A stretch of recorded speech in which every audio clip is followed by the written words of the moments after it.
ಅನುದಿನ ಆತ್ಮಿಕ ಆಹಾರದ ಕಾರ್ಯಕ್ರಮವನ್ನು ವೀಕ್ಷಿಸುವಂಥ ವೀಕ್ಷಕರೆಲ್ಲರಿಗೂ ಕರ್ತನೂ ಒಡೆಯನೂ ಪ್ರಪಂಚ ಮೋಕ್ಷ ಪ್ರದಾತನಾದ ಯೇಸು ಕ್ರಿಸ್ತನ ನಾಮದಲ್ಲಿ ಹೃತ್ಪೂರ್ವಕ ವಂದನೆಗಳನ್ನು ತಿಳಿಸ್ತಾ ಇದ್ದೀನಿ. ಸಮಾಧಾನವು, ಸಂತೋಷವು, ಆತ್ಮಿಕ ಆಶೀರ್ವಾದವು, ಆರೋಗ್ಯವು ನಮ್ಮೆಲ್ಲರಿಗೂ ತಂದೆಯಾದ ದೇವರು ಅನುಗ್ರಹಿಸಲೆಂದು ಯೇಸು ಕ್ರಿಸ್ತನ ನಾಮದಲ್ಲಿ ದೇವರನ್ನು ಪ್ರಾರ್ಥಿಸುತ್ತೇನೆ. ದೇವರ ನಾಮಕ್ಕೆ ಸ್ತೋತ್ರವಾಗಲಿ. ಈ ದಿನ ಮತ್ತೊಂದು ಅಂಶವನ್ನು ನಿಮ್ಮೊಟ್ಟಿಗೆ ಮಾತನಾಡೋದಕ್ಕೆ ಸಿದ್ಧನಾಗಿದ್ದೇನೆ. ದೇವರ ಧರ್ಮವೆಂದರೆ ಏನು ಎಂಬ ಅಂಶವನ್ನು ನಿಮ್ಮೊಟ್ಟಿಗೆ ಮಾತಾಡ್ತಾ ಇದ್ದೀನಿ. ಕೀರ್ತನೆ ಗ್ರಂಥ 6ನೇ ಅಧ್ಯಾಯ 8ನೇ ವಚನ. ಧರ್ಮವನ್ನು ಮೀರಿ ನಡೆಯುವವರೇ, ನೀವೆಲ್ಲರೂ ನನ್ನಿಂದ ತೊಲಗಿ ಹೋಗಿರಿ ಅಂತೇಳಿ ಪ್ರಿಯರ ದೇವ್ರ ಮಕ್ಕಳಿರ ಒಬ್ಬ ಭಕ್ತನ ಮೂಲಕ ದೇವರು ನುಡಿಯುವಂಥ ಮಾತು.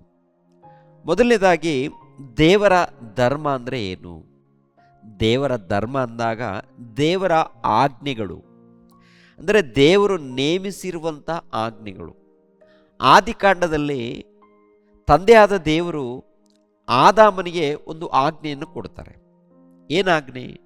ಈ ತೋಟದಲ್ಲಿ ಎಲ್ಲ ಹಣ್ಣುಗಳನ್ನು ನೀವು ಯಥೇಚ್ಛವಾಗಿ ತಿನ್ನಬಹುದು, ಆದರೆ ಒಳ್ಳೆದರ ಕೆಟ್ಟದರ ಹರವನ್ನು ಹುಟ್ಟಿಸುವಂಥ ಈ ಮರದ ಹಣ್ಣನ್ನು ತಿನ್ನಬಾರದು, ಮುಟ್ಟಬಾರದು, ಎರಡನೇದಾಗಿ ತಿನ್ನಬಾರದು. ಇದು ದೇವರ ಆಜ್ಞೆ. ಇವಾಗ ಆದಾಮನು ಅವ್ವಳು ಏನು ಮಾಡಿದ್ದಾರೆ? ದೇವರ ಮಾತನ್ನು ಮೀರಿದ್ದಾರೆ. ಹೌದಲ್ವ? ಅಂದರೆ ಅಲ್ಲಿ ಕೊಟ್ಟಿದ್ದೇನಪ್ಪ ಅಂದರೆ ದೇವರ ಆಜ್ಞೆ. ಆ ದೇವರ ಆಜ್ಞೆಗಳೇ ದೇವರ ಧರ್ಮ. ಪ್ರಿಯರೇ, ದೇವರು ನೇಮಿಸಿರುವಂಥ ಧರ್ಮ. ಯಾವಾಗ ದೇವರು ನೇಮಿಸಿರುವಂಥ ಆ ಧರ್ಮವನ್ನು ಅವರು ಮೀರ್ತಾರೋ ಏದೇನು ತೋಟದಿಂದ ಹೊರಗಡೆ ದೇವರು ತಳ್ತಾರೆ. ಅದೇ ಪ್ರಕಾರ ಕೀರ್ತನೆ ಗ್ರಂಥದಲ್ಲಿ ಕೂಡ ನೋಡುವಾಗ ಧರ್ಮವನ್ನು ಮೀರಿ ನಡೆಯುವವರೇ ನನ್ನಿಂದ ತೊಲಗಿ ಎಂಬ ಮಾತನ್ನು ನೋಡ್ತೀವಿ.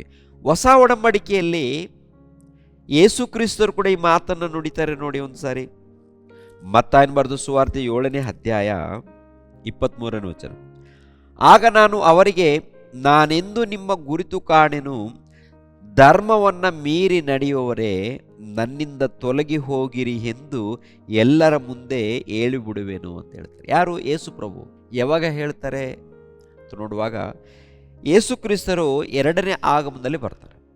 2ನೇ ಆಗಮನದಲ್ಲಿ ಬಂದಾಗ ಟೋಟಲ್ ಲೋಕದಲ್ಲಿ ಎಷ್ಟು ಮಂದಿ ಜೀವಿಸಿದ್ದಾರೋ, ಎಷ್ಟು ಮಂದಿ ಈ ಲೋಕದಲ್ಲಿ ಹುಟ್ಟಿದ್ದಾರೋ ಅವರೆಲ್ಲರಿಗೆ ಪುನರುತ್ಥಾನವಾಗುತ್ತೆ. ದೇವರಿಗೆ ಒಳಪಟ್ಟು ವಿಧೇಯರಾಗಿ ಜೀವಿಸಿದಾಗ ಅವರಿಗೆ ಮಹಿಮೆ ಶರೀರ ಸಿಗುತ್ತೆ.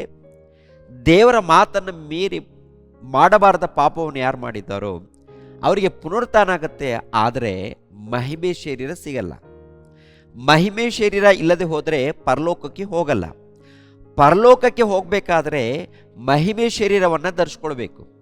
ಮಹಿಮೆ ಶರೀರವನ್ನು ಇಲ್ಲದವರು ಏನಾಗ್ತಾರಂತ ನೋಡುವಾಗ ಯೇಸು ಕ್ರಿಸ್ತ ನೋಡಿ, ಪ್ರಭುವೇ ಪ್ರಭುವೇ, ಸ್ವಾಮಿ ಸ್ವಾಮಿ, ನಿನ್ನ ಹೆಸರನ್ನು ಹೇಳಿಕೊಂಡಿದ್ದೀವಿ, ನಿನ್ನ ಹೆಸರನ್ನು ಹೇಳಿ ಅದ್ಭುತಗಳನ್ನು ಮಾಡಿದ್ದೀವಿ, ಸೂಚಕ ಕ್ರಿಯೆಗಳನ್ನು ಮಾಡಿದ್ದೀವಿ, ದೆವ್ವಗಳನ್ನು ಬಿಡಿಸಿದ್ದೀವಿ ಅಂತೇಳಿ ಕೆಲವರು ಯೇಸು ಸ್ವಾಮಿ ಬಳಿಯಲ್ಲಿ, ಅಂದರೆ 2ನೇ ಆಗಮನದಲ್ಲಿ ಬಂದಂಥ ಆ ಸಮಯದಲ್ಲಿ ಕೇಳ್ತಾರೆ. ಅವಾಗ ಯೇಸು ಪ್ರಭು ಹೇಳುವಂಥ ಮಾತೇನು? ಧರ್ಮವನ್ನು ಮೀರಿ ನಡೆಯುವರೆ ನನ್ನಿಂದ ತೊಲಗಿ ಅಂತಾರೆ. ಧರ್ಮ ಏನಪ್ಪ ಅಂತ ನೋಡುವಾಗ ದೇವರು ಕೊಡುವಂತಹ ಆಜ್ಞೆಗಳು, ದೇವರು ನೇಮಿಸಿರುವಂಥ ಆಜ್ಞೆಗಳು, ದೇವರ ನೇಮಗಳು. ದೇವರು ಏನು ನೇಮಿಸಿರ್ತಾರೆ ಅದನ್ನು ಪಾಲಿಸ್ಬೇಕು. ಅದನ್ನು ಮೀರಿದರೆ ಏನಾಗುತ್ತೆ? ದೇವರ ಧರ್ಮವನ್ನು ಮೀರಿದ ಹಾಗೆ. ಇವಾಗ ಹಳೆ ಒಡಂಬಡಿಕೆಯಲ್ಲಿ ನೋಡುವಾಗ ಸಬ್ಬತ್ತು ದಿನವನ್ನು ಪಾಲಿಸ್ಬೇಕು ಅಂತ ಹೇಳ್ತಾರೆ. 6 ದಿನ ಕಷ್ಟಪಡಬೇಕು, 7ನೇ ದಿನದಲ್ಲಿ ವಿಶ್ರಮಿಸಿಕೊಳ್ಬೇಕು ಅಂತಾರೆ. ಅವತ್ತು ದೇವ್ರಿಗೋಸ್ಕರ ಅದು ನೇಮಿಸಲ್ಪಟ್ಟಂಥ ದಿನ, ಸಬ್ಬತ್ತು ದಿನ, ವಿಶ್ರಾಂತಿ ದಿನ. ಯಾರು ಕೆಲಸ ಮಾಡಿಕೊಡುದು.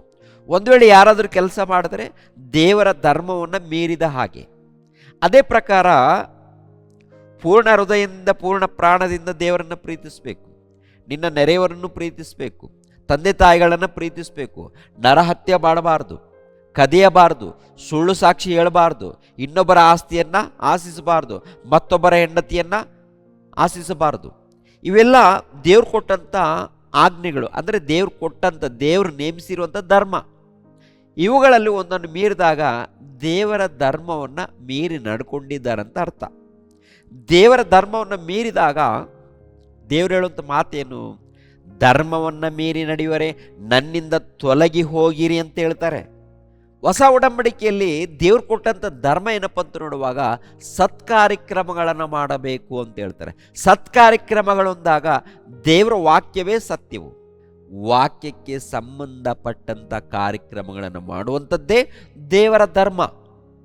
ವಾಕ್ಯಕ್ಕೆ ಸಂಬಂಧಪಟ್ಟಂಥ ಕಾರ್ಯಕ್ರಮಗಳು ಏನು? ವಾಕ್ಯ ಪ್ರಾರ್ಥಿಸಬೇಕು, ಆರಾಧಿಸಬೇಕು, ಸುವಾರ್ತೆ ಮಾಡಬೇಕು, ಓಕೆನಾ?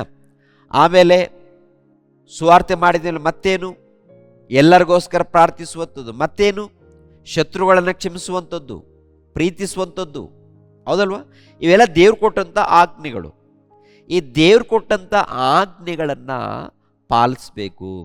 ಒಂದು ವೇಳೆ ಪ್ರಾರ್ಥನೆಗೆ ಬಂದು ಆರಾಧನೆಗೆ ಬಂದು ಮಾಡಬಾರದ ಪಾಪಗಳನ್ನು ಮಾಡಿದರೆ ಅರ್ಥ ಏನು?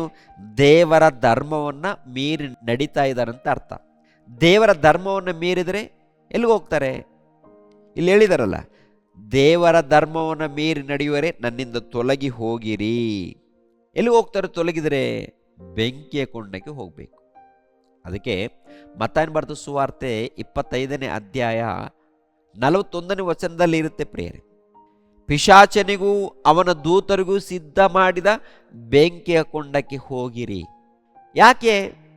ದೇವರಿಗೆ ವಿಧೇಯರಾಗಿಲ್ಲ, ಒಳಪಟ್ಟಿಲ್ಲ, ಇಷ್ಟ ಬಂದಾಗೆ ನಡ್ಕೊಂಡಿದ್ದಾರೆ. ಆದ್ದರಿಂದ ಬೆಂಕಿಯ ಕೊಂಡಕ್ಕೆ ಹೋಗಿರಂತ ಹೇಳ್ತಾರೆ. ಇವಾಗ ಪ್ರಿಯರಾದ ದೇವ್ರ ಮಕ್ಕಳಿರ, ನಾವು ಸತ್ತರೆ ಎಲ್ಲಿಗೆ ಹೋಗ್ತೀವಿ? ಪರಲೋಕಕ್ಕೆ ಹೋಗ್ತೀವ ಅಥವಾ ಬೆಂಕಿ ಕೊಂಡಕ್ಕೆ ಹೋಗ್ತೀವ? ಯಾವ ದಾರಿಲಿದ್ದೀವಿ? ದೇವರ ಧರ್ಮವನ್ನು ನೆರವೇರಿಸಿದರೆ, ದೇವರ ಧರ್ಮವನ್ನು ಪಾಲಿಸಿದರೆ ನಿತ್ಯ ಜೀವ. ದೇವರ ಧರ್ಮವನ್ನು ಮೀರಿದರೆ ಬೆಂಕಿ ಕೊಂಡ. ಏನು ಮಾಡ್ತೀರಾ? ಅದು ನಿಮ್ಮಿಷ್ಟ ಅಂತೇಳಿ ದೇವರು ಹೇಳಿರುವಂಥ ಮಾತು. ಆದ್ದರಿಂದ ದೇವರ ವಾಕ್ಯಕ್ಕೆ ವಿಧೇಯರಾಗೋಣ, ಭಯಭಕ್ತಿಯಿಂದ ಜೀವಿಸೋಣ, ಒಳ್ಳೆ ಜ್ಞಾನದಿಂದ ನಾವು ಈ ಲೋಕದಲ್ಲಿ ಬದುಕೋಣ ಪ್ರಿಯರೇ. ದೇವರು ನಿಮ್ಮನ್ನು ನನ್ನನ್ನು ಆಶೀರ್ವದಿಸಲಿ. ಎಲ್ಲರೂ ತಲೆ ಬಾಗಿಸಿರಿ, ಪ್ರಾರ್ಥನೆ ಮಾಡಿ ಮುಗಿಸುತ್ತೇನೆ. ಸರ್ವವನ್ನು ಸರ್ವಲೋಕವನ್ನು ಉಂಟು ಮಾಡಿರುವಂಥ ಪ್ರಿಯ ಪರಲೋಕದಲ್ಲಿದ್ದಂಥ ನಮ್ಮ ತಂದೆಯಾದ ದೇವ, ನಿಮಗೆ ಸ್ತೋತ್ರಗಳು ತಂದೆ. ಯಾವಾಗಲೂ ನಿಮ್ಮ ಧ್ಯಾನದಲ್ಲಿ ಭಕ್ತಿಯಲ್ಲಿ ಜೀವಿಸುವಂತೆ ನಮಗೆ ಸಹಾಯ ಮಾಡಿ. ಅನಾರೋಗ್ಯದಲ್ಲಿದ್ದಂಥ ಮಕ್ಕಳನ್ನು ಮುಟ್ಟಿ ಒಳ್ಳೆಯ ಆರೋಗ್ಯವನ್ನು ದಯಪಾಲಿಸಿ. ಈ ಕರ್ನಾಟಕದಲ್ಲಿ ಎಲ್ಲೆಲ್ಲಿ ನಿಮ್ಮ ವಾಕ್ಯಗಳನ್ನು ಕೇಳಿ ವಿಧೇಯರಾಗಿ ಭಯಭಕ್ತಿಯಿಂದ ಜೀವಿಸ್ತಾ ಇದ್ದಾರೋ ಆ ಮಕ್ಕಳನ್ನು ಆತ್ಮಿಕವಾಗಿ ಬೆಳೆಸಿ ತಂದೆ, ಇನ್ನು ಹೆಚ್ಚಾಗಿ ನಿಮ್ಮ ವಾಕ್ಯಗಳನ್ನು ತಿಳಿದುಕೊಂಡು ಈ ಲೋಕದಲ್ಲಿ ಉನ್ನತವಾಗಿ ಬೆಳೆಯುವಂತೆ ಸಹಾಯ ಮಾಡಿ. ಯೇಸು ಪವಿತ್ರ ನಾಮದಲ್ಲಿ ಬೇಡಿ ಹೊಂದಿದೆಯಪ್ಪ ತಂದೆಯೇ, ಆಮೇನ್. ಎಲ್ಲರಿಗೂ ವಂದನೆಗಳು.